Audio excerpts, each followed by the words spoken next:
We've got another email about, we had a debate here recently on the various merits of the, I don't want to say low class, the lower budget lodging chains, comparing the Red Roofs and the Motel 6s and the Econo Lodges and various things. Well, Matt from out on the West Coast had a story here, and he begins, Jim and Brian, for the record, Red Roof Inns and Motel 6s are both owned by Accor, A-C-C-O-R. I think it's Accor. I have worked at both brands, and I will agree that Red Roof Inns are better than Motel 6s, but not better by much. All three of the Red Roof Inns in Fresno, California, eventually switched over to a lower-tier hotel franchise. Two of those three became Motel 6s.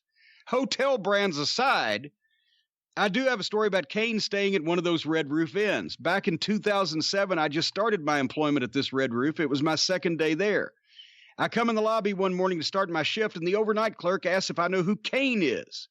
I did, and he responds, well, he's in that room right there, and points to his room out the window. The computer system said he was a member of the loyalty program, so he must have stayed at a lot of Red Roof Inns. Kane was on the Mick Foley program as much as possible when he was on the road. A few hours later, I see Kane leaving his room and walking straight to the office. I won't lie, I'm freaking out. He walks in, ducks under the door frame, and tells me he broke the desk chair in his room. He said he was on the phone leaning back, the chair broke, and he did a backwards roll onto the floor. He laughed it off and asked for a replacement chair for that room and left the lobby.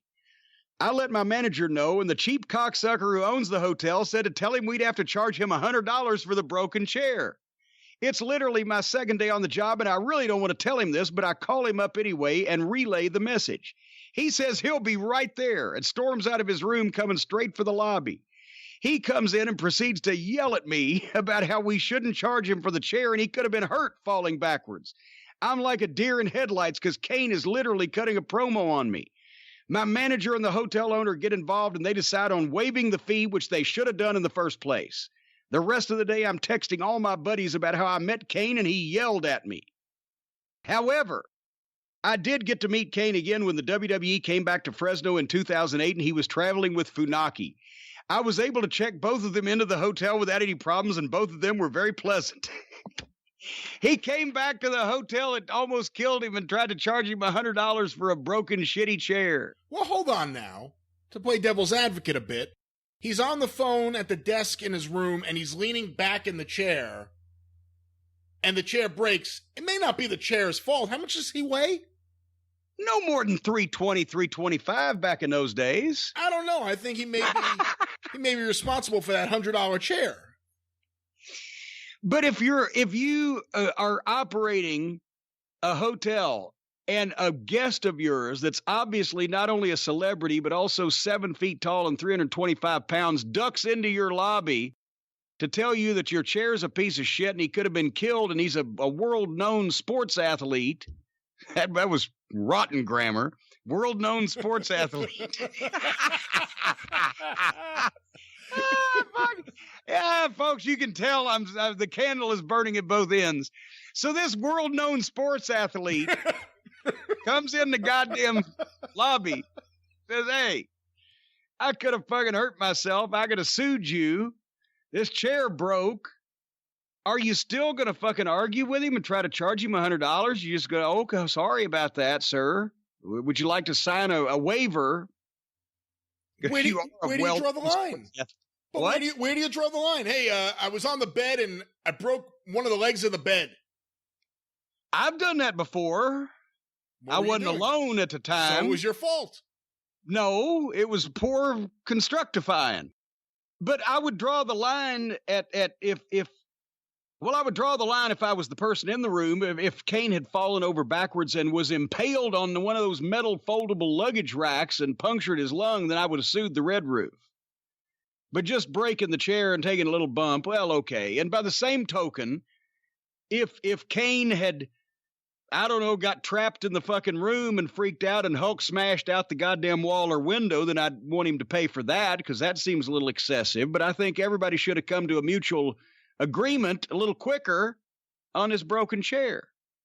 You know, in the music business, Keith Moon is still a legend, not just for his stellar drumming, but for destroying hotel rooms.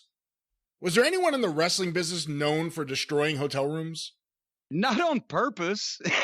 They just looked that way after they got finished with them, especially depending on what happened in them. There was the worst. I mean, there was a bunch of guys that were always, back in the territory days, a town that you stayed in regularly.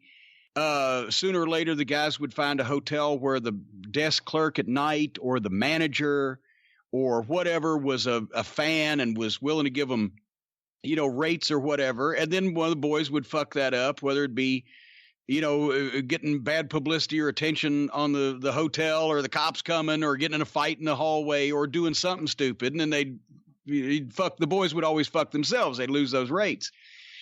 But the worst, just egregious hotel damage ever was here in Louisville at the fucking, the Suburban Lodge.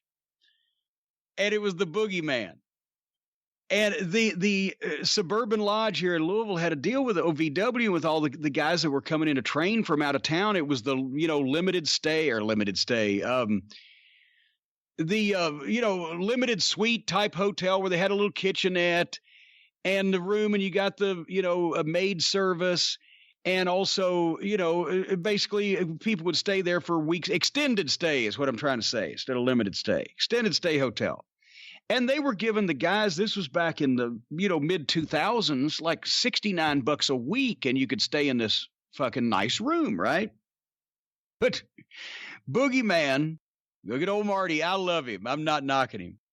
But when they brought him up from Louisville to the main roster, when he still kept his room at the Suburban Lodge because he didn't really have an apartment or anywhere. That was his base of, living operations.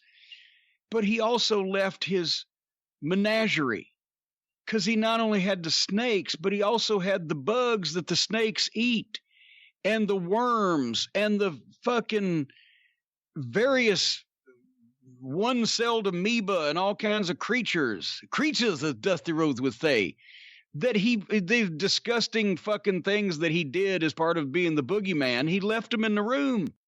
And apparently, since he was gone on the road for a couple weeks, they got hungry in their individual locations and decided to try to break out and start.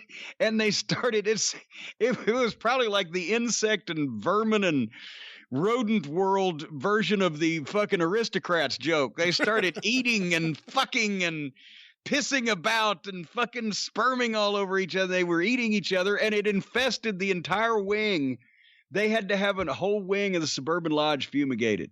By the time they broke in, I guess, the room, the maid service did, after he hadn't been seen in a week or two and the shit had run wild and they were getting reports of, other rooms being affected. And did they give him a bill? I was gone from OVW by that time. So I wasn't, because I would have been that's why Bill Watts in Mid-South Wrestling, all the boys were always hot when they got their check from Watts in Mid-South, because he would pay you every week. But if this is Wednesday and you got your check for last week, you actually got your check for the week before that. He would always keep back 1 week's pay, because when a guy left the territory, if he had fucked up the hotel or left any unpaid bills, Bill Watts didn't want people around his territory thinking the wrestlers weren't good for it. So he would find out and he'd pay those fucking bills out of your last check. So when you left Mid-South Wrestling for Dallas, you got your last Mid-South check, 2 weeks after you left?